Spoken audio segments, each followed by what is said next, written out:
그림 없는 미술관의 하이로입니다. 자, 오늘은 르네상스 시대의 작품을 좀 한번 살펴보려고 해요.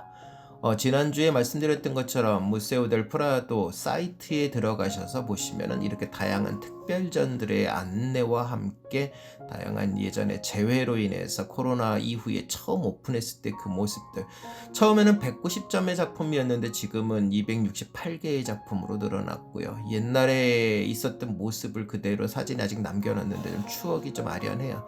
코로나 바로 직전에 이렇게 보쉬의 작품들, 너무 많은 관람객이 있으니까 이 쾌락의 정원, 그 다음에 수레바퀴, 그 다음에 동방박사 이렇게 해서 따로 옮겨왔고요. 저 뒤에 세밀화의 정점을 달리게 했던 반데르 웨이덴의 작품들, 그리고 엘 그레코의 수많은 작품들, 톨레도 가면 보시겠죠. 그리고 이런 수많은 조각품들, 다양한 프라도 교육도 이루어지고 있습니다 라는 이런 여러 가지 모습들이 있어요. 자, 항상 고마운 건 뭐냐면 프라도 미술관, 레이나 소피아 미술관, 티센 보르네미사 미술관, 모든 작품들이 다 검색이 될 수 있는 거죠. 자, 오늘은 르네상스의 한 획을 긋고 많은 화가들에게 영향력을 주었던 한 사람을 검색을 해보려고 합니다. 이렇게 해서 검색을 하는데 프라, 이탈리아죠. 신부님, 프라 안젤리코라고도 보통 부르기 시작합니다. 그래서 오늘은 프라 앙헬리코를 검색을 한번 해서 우리 같이 다뤄보려고 하는데, 이 프라 앙헬리코 신부님이시죠. 이 신부님에 대한 우리 작품을 한번 같이 나눠보려고 합니다. 자, 많은 이야기들 영어하고 스페인어로 현재로서 지원을 할 뿐만 아니라 다양한 언어로 현장에서도 도시락 번역으로도 이렇게 해서 움직여서 하셔도 됩니다. 최근에 엣지 프로그램이 그게 하나 좋은 것 같아요. 지금은 따로 사용할 수가 없다고 나오는데, 자, 오늘은 지금 다룰 작품이 요 석류를 들고 있는 건 다음에 할 거예요. 지금 밑에 보면 그라나다라고 돼 있죠. 스페인의 그라나다가 석류예요. 빨간 석류.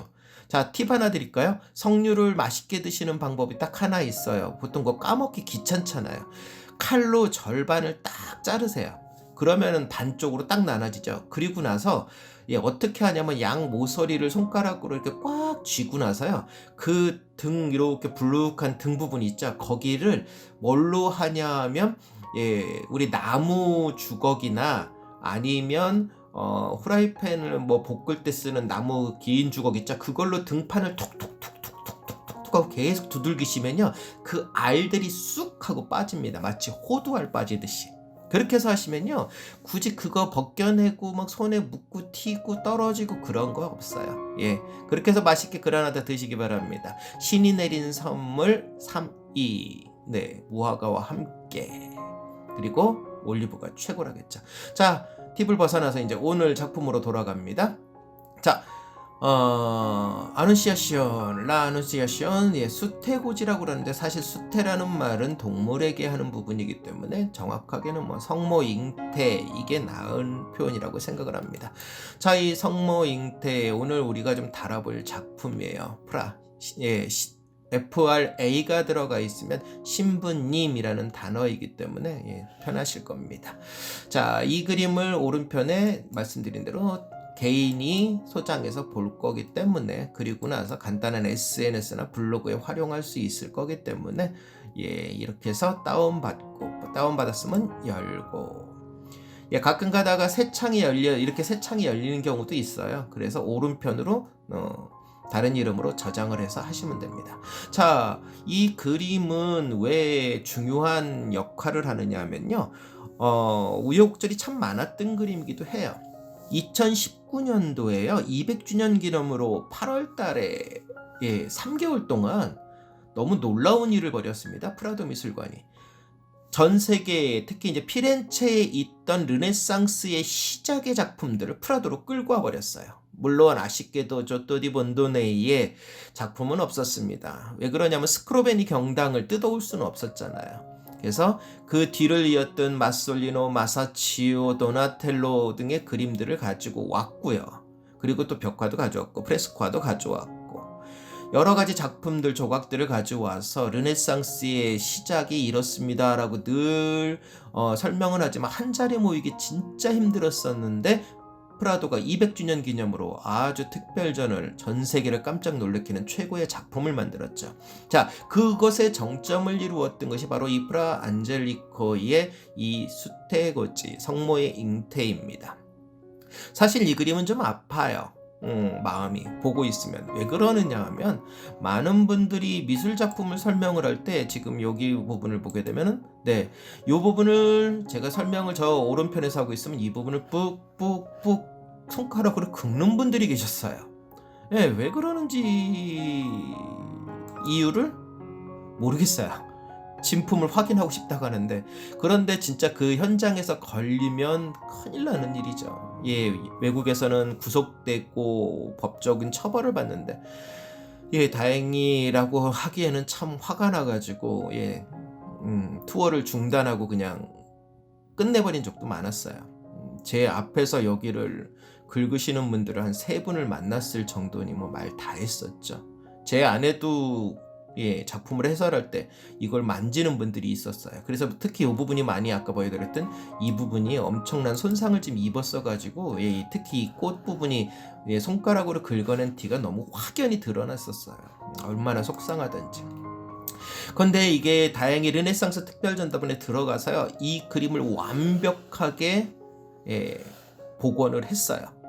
좀 아쉬운 건 뭐냐면 원래 이 밑에 6개의 그림이 딸려 있어야 돼요. 무슨 얘기냐 하면 이 그림의 원래 밑에는 프레델라라 해가지고요, 성모의 여러 가지 모습들이 쭉 담겨 있는 원래의 작품이 따로 있습니다. 그런데 지금 그 작품은 아쉽게도 우리가 지금 볼 수 없게 다시 들어갔어요. 복원이 언제 돼서 나올지 모르겠습니다. 그래서 이게 분리가 되는 형태로 나와서 너무나 좀 아쉬워요. 자, 이제 우리 작품들을 하나씩 한 번씩 보려고 합니다. 잠깐 그러기 전에 먼저 프라 안젤리코 신부가 왜 유명하냐면요, 바로 요것 때문이죠. 이 그림 혹시 보신 기억이 있으신지요? 네, 이건 피렌체에 가면은 보실 수 있는 거예요. 네.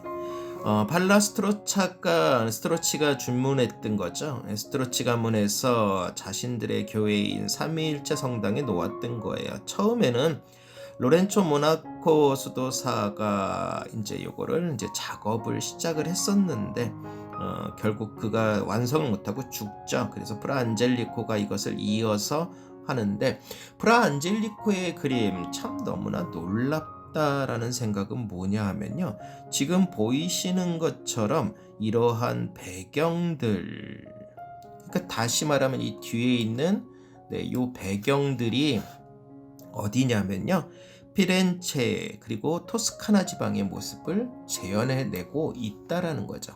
보통 이런 십자가에 내려지는 예술을 그리게 되면은 다른 자신의 어떤 상상적인 이미지나 여러 가지들을 넣게 되는 거죠.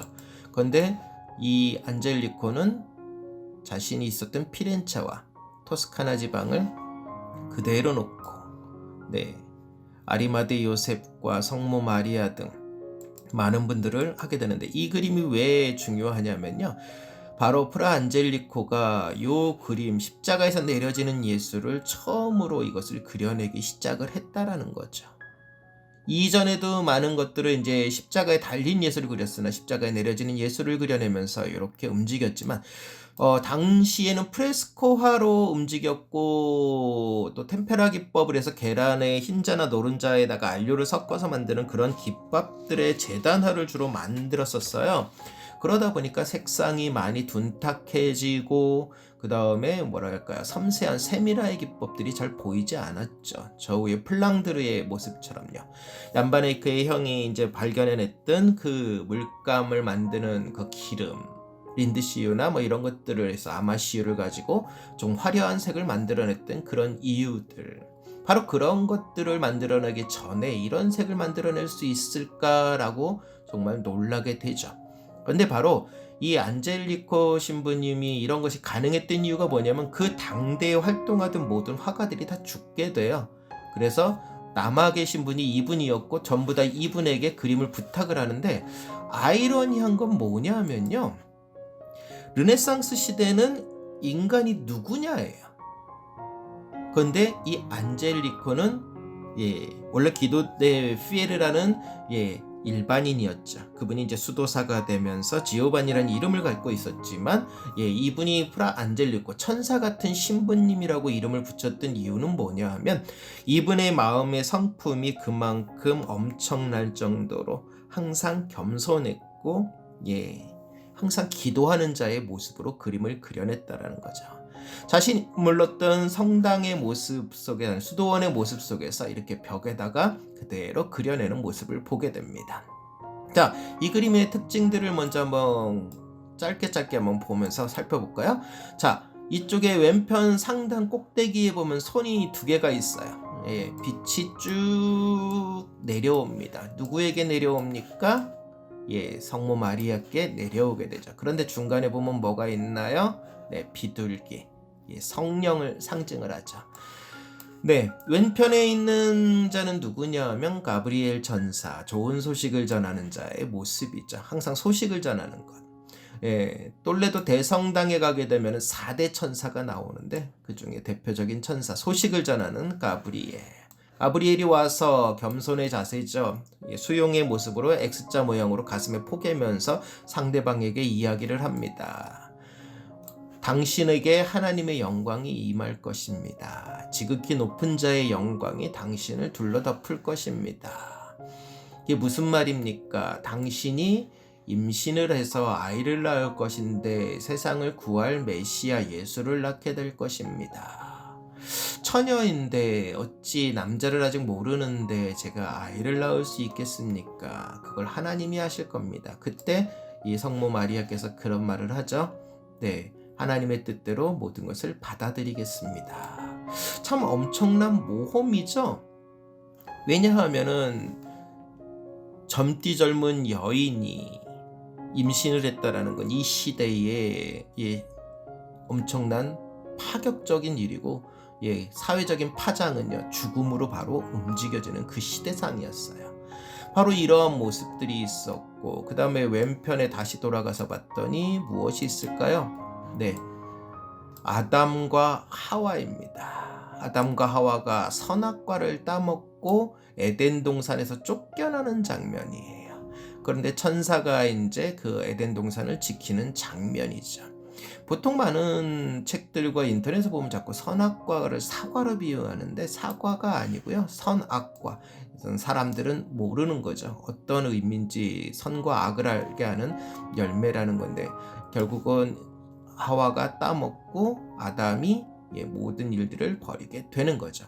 근데 르네상스와 르네상스 이전의 그림들을 보게 되면은요, 이콘화의 모습과 르네상스의 모습을 비교하다 보면 재미난 게 있어요. 뭐냐 하면 사람들의 모습이라는 거죠. 그리고 또 한 가지, 르네상스 초기에 넘어오면서 여전히 아직은 활성화되지 않은 것이 뭐냐면 사람의 모습이에요.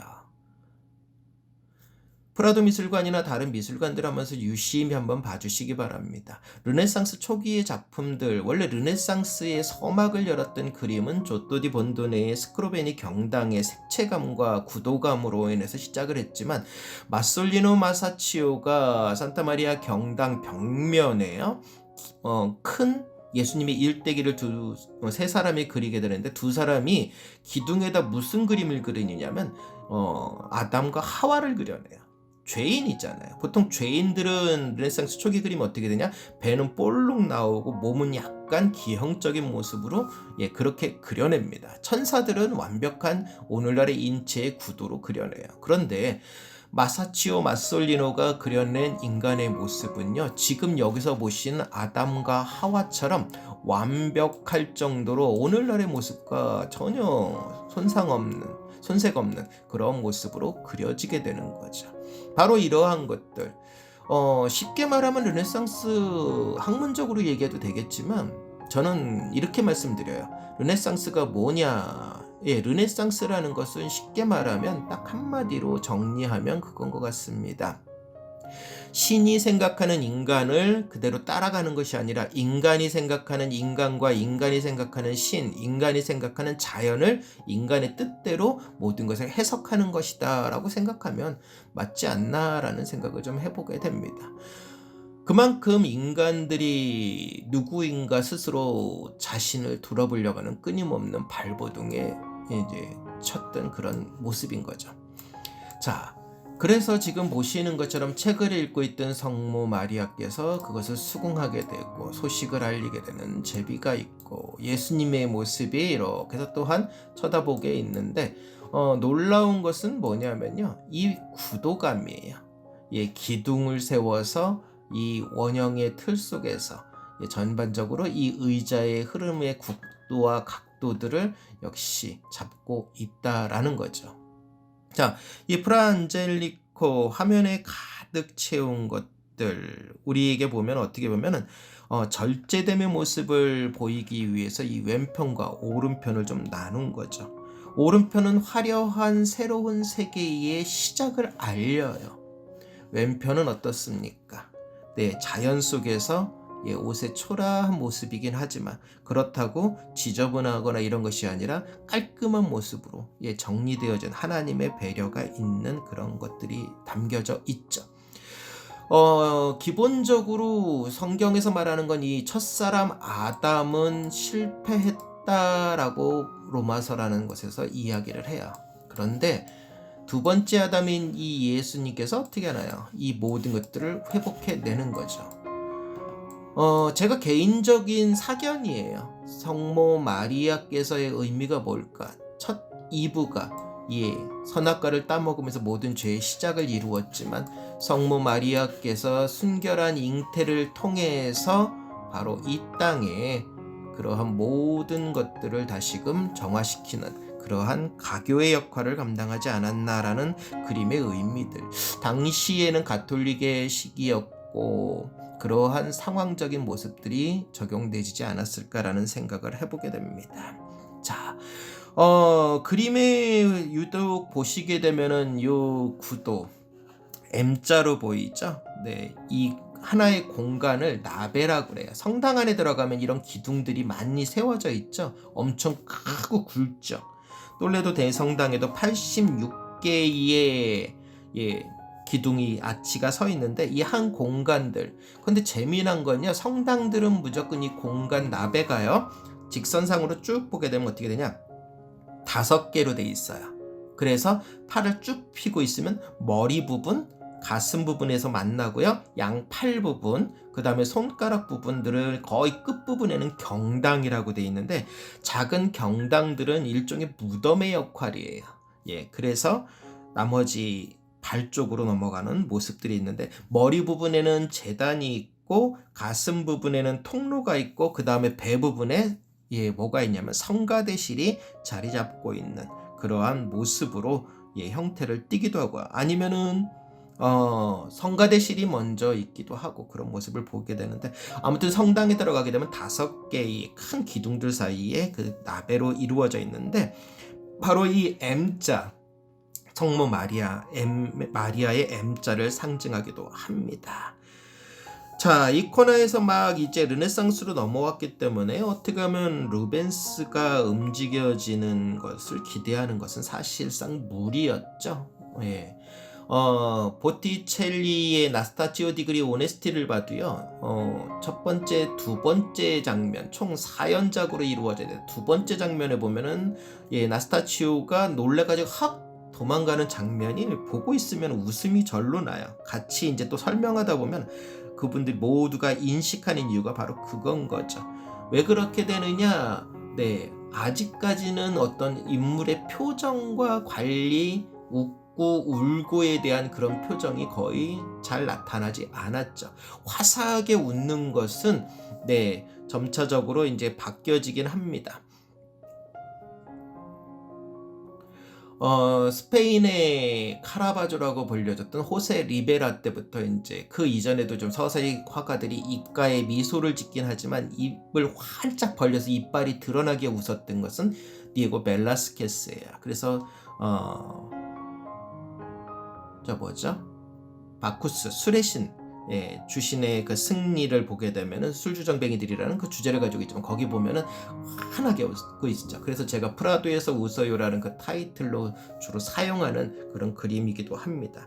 그처럼 움직임이 아직 일어나지 않았고 경건함이기 때문에 입을 다물고 있고 표정들은 전부 다 경직되어져 있는 그런 모습들인 거죠. 그래서 지금 하나님의 놀라운 역사에도 놀랄만 한데 어떻습니까? 지극히 평범하잖아요. 바로 이러한 모습들. 자, 그러니까 결국 이 그림은 무엇을 말하고 있느냐? 완벽한 구조 속에서 하나의 틀을 만들어내고 싶은데 성령과 성부와 성자의 완벽한 등장, 성령, 성자, 성부의 등장 속에 성모 마리아께서 잉태를 함으로 모든 것이 완벽하게 이루어지는 거고 인간의 죄와 새로운 세계가 열려지는 그러한 세상을 표현을 하는 거죠. 자, 이코나의 정적인 분위기 속에서 르네상스의 거장 단테가 조또 디 본도네를 어떻게 표현했었냐면요. 치마부의 조또 디 본도네의 스승이었죠. 그의 세계는 끝났다. 이제는 조또 디 본도네의 시대라고 얘기했고 보카치오 역시 뭐라고 하냐면 수세기 동안 어둠 속에 갇혀 있었던 회화 예술에 빛을 던진 자가 조또 디 본도네라고 했는데 그 화려함의 절정을 이룬 변화가 바로 이 수테고지 성모의 잉태라고 이야기할 수 있는 거죠. 특별히 이 그림을 볼 때 재미난 이야기를 해드려요. 무슨 얘기를 해드리냐면 바로 이 성모께서 입고 있는 이 청푸른색. 네, 이 청푸른색은 뭐냐면 라피스 라줄리라는 돌에서 나오는 거예요. 이 보석을 이 돌을 구해가지고 이제 미술관에서 설명을 할 때마다 이제 보여드리니까 하도 만지다 보니까 반질반질해졌는데 이 주먹만한 돌에서요 이 청푸른색을 얻는데 얼마만큼 나오냐면 불과 1g 정도밖에 안 나올 정도로 아주 희소 가치가 높아요. 그런데 저게 어떻게 됐느냐? 바로 십자군 전쟁 때문에 일어났던 거죠. 저거의 가격이 얼마냐면요. 가로 세로 1cm 정도의 가격이 금 1개 정도의 값이라고 하면은 믿어지시겠습니까? 그래서 보통 화가들한테 저걸 줄 때는 아주 재가지고 세밀하게 해서 그 그림 주문한 사람이 줬을 정도라고 하는 거죠. 자, 그런데 이것이 십자군 전쟁 때 이탈리아가 그 중심점에 있었죠. 유럽에서 예루살렘으로 가기 전에 항상 들려야 되는 피렌체, 베네치아. 이탈리아가 무역으로 이제 성공을 하게 되는 거죠. 그래서 이탈리아가 뭐라고 했습니까? 세계에서 보지 못한 것들을 가져오지 않으면 들어올 수 없다라는 그 무역 정책에 모든 것들을 이제 같이 움직여지면서 나갔던 그런 모습들. 바로 이러한 그림들. 그래서 요 속에 있는 이것을 아프가니스탄에서 가져와서 돌을 갈아서 그것을 안료를 만들어낸 사람들이 만들어내면 그것을 가지고 섞어서 쓰는데 엄청 비싸니까 오직 성모 마리아께만 사용했던 색인 거죠. 그래서 프레스코 하나 이런 모든 그림들의 성모 마리아를 유심히 보게 되면 저 청푸른색의 이 라피스 라줄리를 보시게 됩니다. 이게 바로 라피스 라줄리의 그 화려한 색상의 모습인 거죠. 그런데 이제 이것을 뒤에 이어서 이제 울트라 마린 색들을 만들어내고 사람들이 이제 색상을 만들어내면서 색의 다양한 표현들을 이루게 됐던 거죠. 자, 그리고 나서 이 라피스 라줄리에서 하는데 하나 라파엘로의 추기경 참 유명한 작품이잖아요. 라파엘로의 작품을 보고 있으면 어떻게 저렇게 사람을 그릴 때 사진 정말로 실물보다 더 선명하게 그려낸다라는 생각을 해요. 오늘날 사진을 찍어서 일명 어떻게 합니까? 필터 처리하고 뽀샵 처리하고 사람 더 화려하고 아름답게 표현해내잖아요. 라파엘로가 바로 그러한 능력을 지녔던 사람인 것 같아요. 그래서 라파엘로가 그렸던 그 추기경에 보시면 붉은색 반짝반짝 빛나잖아요. 추기경님들에게 사용했던 가장 화사하게 빛나는 붉은색은 선인장에서 자라고 있던 연지벌레의 피예요. 그러니까 역시 라피스 라줄리만큼 고가고 비쌌던 거죠. 그래서 일반인들에게 잘 보여지지 않았던 거죠. 자, 이제 요 그림들 하나 이제 검색을 좀 해보려고 그래요. 네, 프라 안젤리코. 왜 검색을 하냐면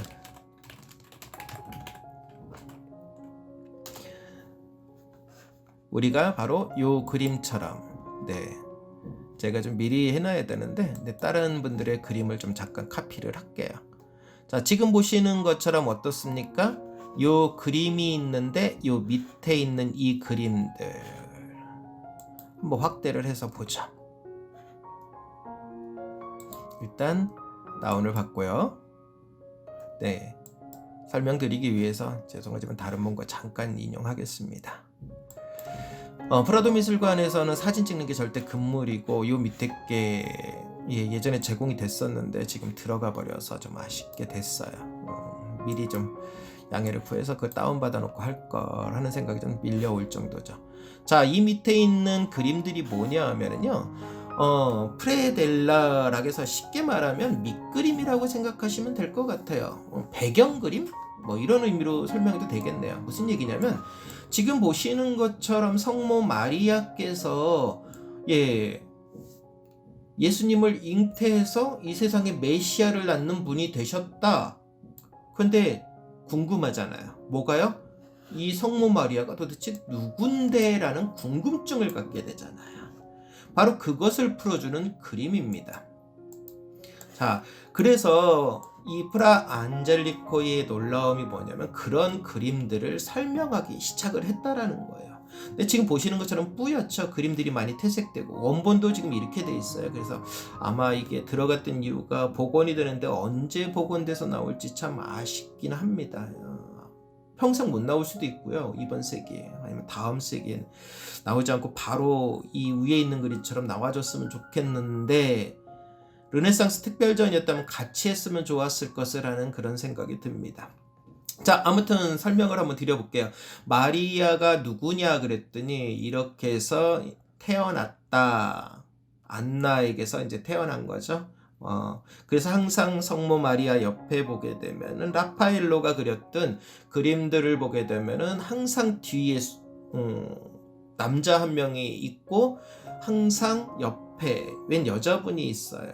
다빈치도 마찬가지로 어머니의 무릎에 앉아 있는 성모, 그리고 그 앞에서 놀고 있는 아기 예수와 양 한 마리. 바로 이런 것들이 다 성 안나를 상징을 하는 거죠. 그래서 태어나셨던 마리아의 모습이 있고요. 그리고 나서 여기서 이제 두 번째 그림에 누가 있느냐, 바로 요셉과 결혼하게 되는데, 재미난 게 뭐냐 하면요, 르네상스 중기에 이 요셉의 그림이 바뀌어진다라는 거예요. 네, 이제 무리오의 성가족을 보게 되면은 제목을 성가족입니다라고 설명하기 전에는, 나중에 그 그림을 설명하겠지만 성가족이라고 하지 않으면 뭐라고 하느냐, 이게 무슨 가족 그림이네 라고 보여요. 무슨 얘기냐, 성모 마리아를 그리려면 항상 10대 후반 그렇게 그려야 되고요. 그리고 항상 청푸른색의 라피스 라줄리를 입고 있고요.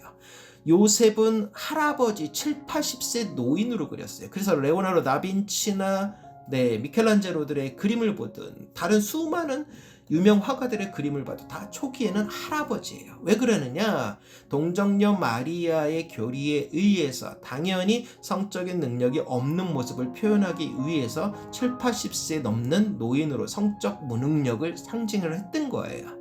네, 그러다가 르네상스 중기 넘어오면서 무리오 시대 1600년대 넘어오면서 이것에 대한 재해석이 일어나요. 30대의 남자가 모든 것을 절제하고 참으면서 성모 마리아와 아기 예수를 돌보면서 절제하면서 지켜냈다라는 그러한 수정의 모습으로 인해서 그림에 보면 30대의 젊디 젊은 남자로 보이는 거죠. 그래서 똘레도 대성당에 가면 엘 에스폴리오가 종교화실에 들어가면 있어요. 크게 보입니다. 정면에 들어가면. 그런데 그 정면을 보고 왼편을 보시게 되면은 그림들이 십자가에 달린 예수가 보여요. 매너리즘에 이제 시작하는 모습으로 약간 상체가 길어서 좀 어딘가 좀 어색한데라고 하는데 잡기가 참 어려울 정도의 초기의 모습이 있고요. 그 옆에서 조금만 더 뒷부분으로 가면 30대의 남자가 한 예쁘장한 아이고 여자애 같은 모습으로 하고 있는데 그 아이를 꼭 끌어안고 있는 모습이 있어요. 네, 젊어요. 바로 요셉이에요. 예수님하고.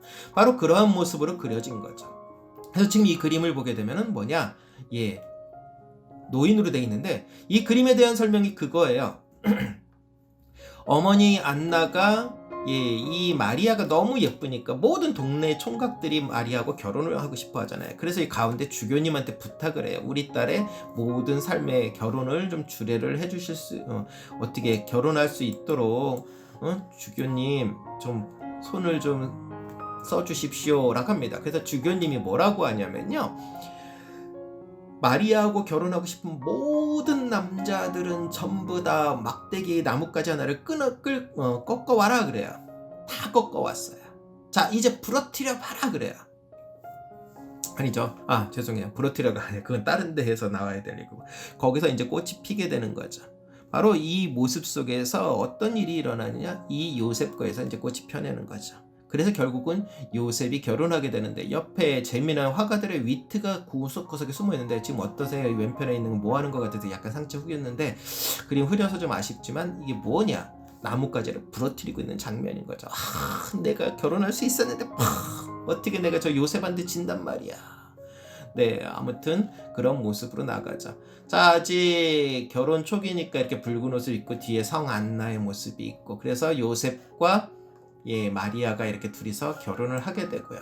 자, 이제 결혼을 하고 나서 무슨 일이 일어납니까? 바로 이 흰 옷을 입은 사람이 누구냐면 엘리사벳, 세례 요한이 어머니죠.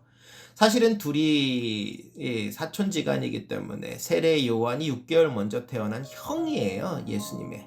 네, 그래서 둘이 같이 계속 움직이게 되는 거고요. 세례 요한에 대한 것은 뭐 성경에 보면은 다양한 역사적인 모습을 가지고 있기 때문에 그런 것들을 나중에 또 그림을 보면서 설명하기로 하고요. 이렇게 엘리사벳을 찾아와 가지고 엘리사벳이 또한 세례 요한을 보면 잉태하고 있었고 그 다음에 성모 마리아께서도 예수님을 잉태하고 있을 때 이 뱃속의 아이가 뱃속에서 춤을 춤으로 인해서 엘리사벳이 마리아를 축복하고 아기를 축복하는 그런 모습을 이루었고요. 그 다음에 지금 보시는 것처럼 왼편에 동방박사들과 오른편에 동방박사들과 왼편에 목동들이 있죠. 멜라키오하고 발타사르하고 가스파하고 와가지고 움직이는데 화가들은 주로 이 동방박사들의 옷에다가요 다양한 그림들을 그려가지고 그 그림들 속에서 상징적인 의미들로 전체적인 분위기를 설명하는데 그거를 가장 잘했던 화가가 누구냐면 히에로니무스 보스예요. 보쉬라고도 표현하는데 프라도 미술관의 보쉬의 방에 가게 되면 동방박사들의 경배에 보게 되면은 바로 그러한 모습들이 담겨져 있습니다. 물건 하나하나에 바로 일어날 일들에 대한 예언들이 다 담겨 있는 거죠. 아기 예수와 성모 마리아와 요셉 역시 흐리지만 수염이 덥수룩하고요. 나중에 한번 사진들을 찾아보시고요. 하늘에서 음성을 듣죠. 오른쪽에 남자와 여자 두 분이요. 이쪽에 남자분은 누구냐 하면 믿음이 좋았다고 그럽니다. 시므온, 네가 죽기 전에 하나님의 영광을 보리라. 그리고 뒤에 있는 분은 과분.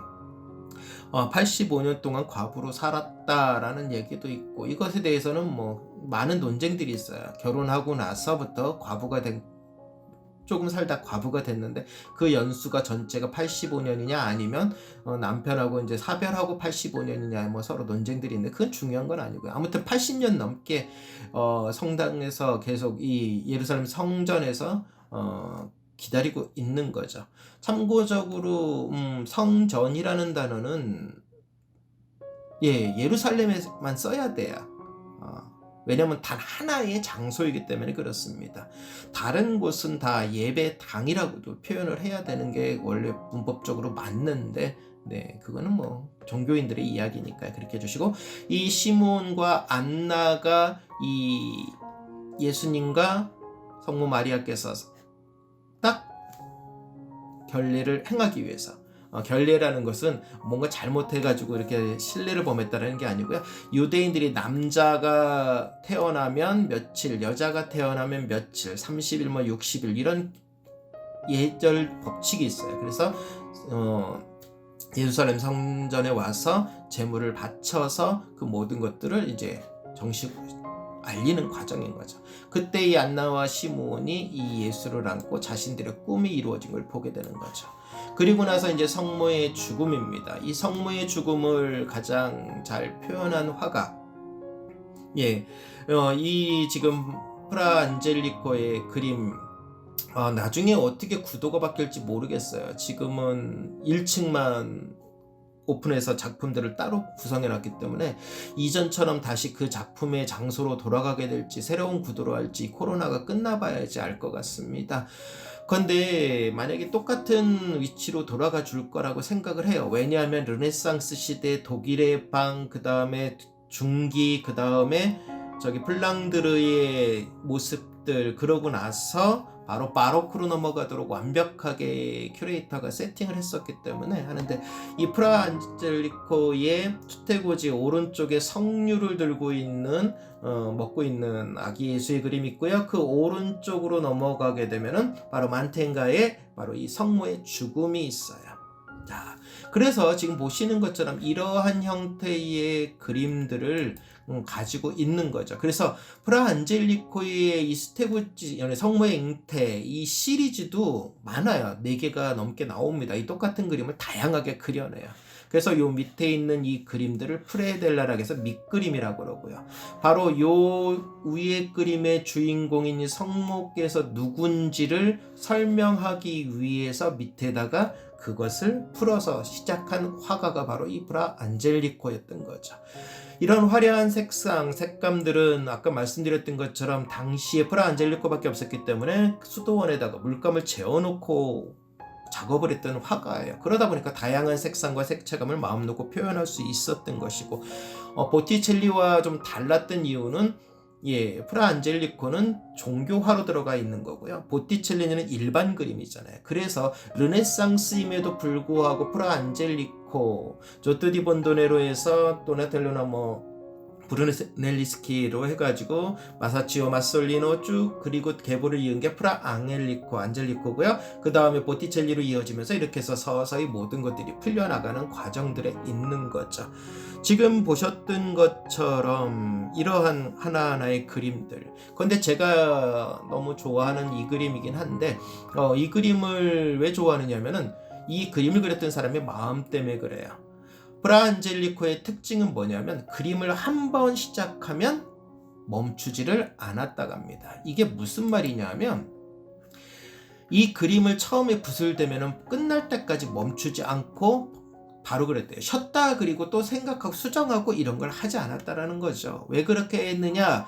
만약에 내가 이것을 수정하거나 무슨 멈춰버리면 내 생각이 들어간다고 생각했던 거예요. 그러니까 하나님이 나에게 주신 생각을 내가 그대로 그리기 위해서는 처음부터 끝까지 붓을 놓지 않고 바로, 그래서 그림을 최단 시간 빠르게 그렸던 화가라고 표현하기도 하고요.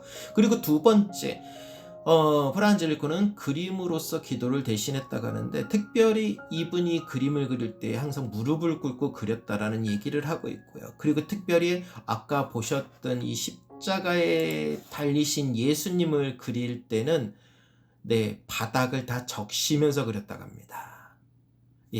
눈물을 펑펑 흘리면서 자신을 위해서 죽었던 메시아를 생각하니까 눈물을 흘릴 수밖에 없었던 화가였다는 거죠.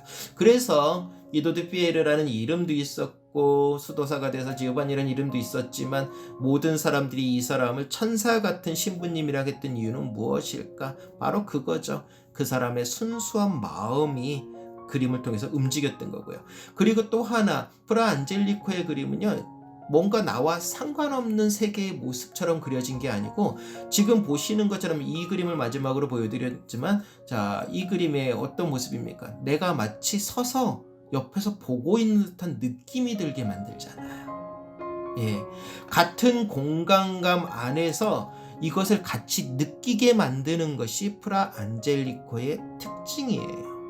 그러니까 다른 화가들도 많은 노력들을 하긴 합니다. 그런데 브라 안젤리코의 가장 주된 특징은 내가 그 현장 속에서 거리가 멀지 않은 그곳에서 같이 그것을 피부로 느끼게 만들므로 인해서 나와 상관 있는 것이고 나와 관련 있는 것이구나를 느끼게 만들었던 거죠.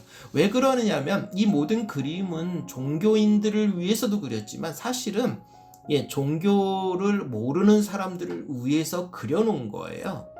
왜 그러느냐?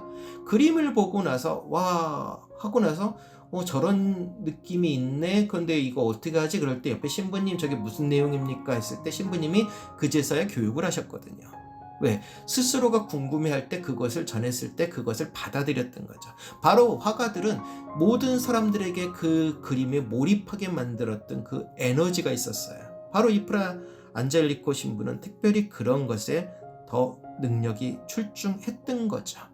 그러므로 인해서 이 프라 안젤리코의 그림이 우리에게 지금까지 사랑을 받으면서 흘러오는 그런 모습을 보여주고 있는 거죠.